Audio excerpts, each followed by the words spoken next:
ఎక్కడో తేడా కొడుతుంది రాములా. 3 ఏళ్ళు నిండే లోపట మూడేటట్టే ఉందట సీఎం రేవంత్ సార్ సీటుకు. పాపం రేవంత్ సారేమో 10 ఏళ్ళు ఉంటా అంటుండే, కానీ 3 ఏళ్ళ మురిపని తీరుతుందో లేదో అంటారు కదా. ఏమైతుందో ఎరికేనా? సారేలు అడి ఏమన్నున్నదా, అందరికి ఎరకనే కదా.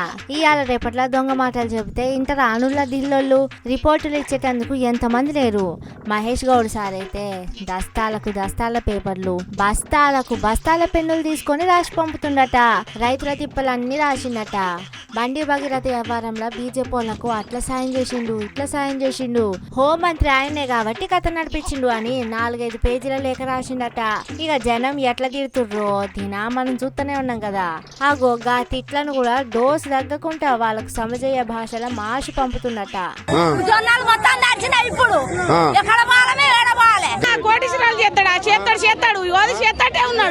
ముచ్చటగా 3 ఏళ్ళు నిండే లోపల రేవంత్ సార్ కుర్సీకి మూడినట్టే అంటుర్రు. 2 ఏళ్ళన్నా జర నిమ్మలంగా లేకుంటే రేవంత్ సార్ మీద వచ్చిన వ్యతిరేకతతోటి పార్టీని తిట్టిపోస్తారు కదా జనాలు, అందుకే మారుస్తారు కావచ్చు అంటుర్రు. సిద్ధరామయ్య అట్లా ఇట్లా మాసే సినిమా లేదు అనుకుంటుర్రా కర్ణాటకలా? ఏమైంది, రాత్రి కుర్సీ దిగవలసి వచ్చే వాళ్ళ ముంగట ఎవరు మాత్రం ఎంత చెప్పుర్రి. అందుకే రేవంత్ సార్ కూడా మీనాక్షి నటరాజన్ మేడంకు మహేష్ గౌడ్ సార్కు మస్తు మర్యాద ఇస్తున్నట.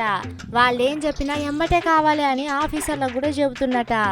ముందు కుర్సీ ఉంటేనే కదా ఎంత లావు డైలాగులు మాట్లాడినా చెల్లెటిది.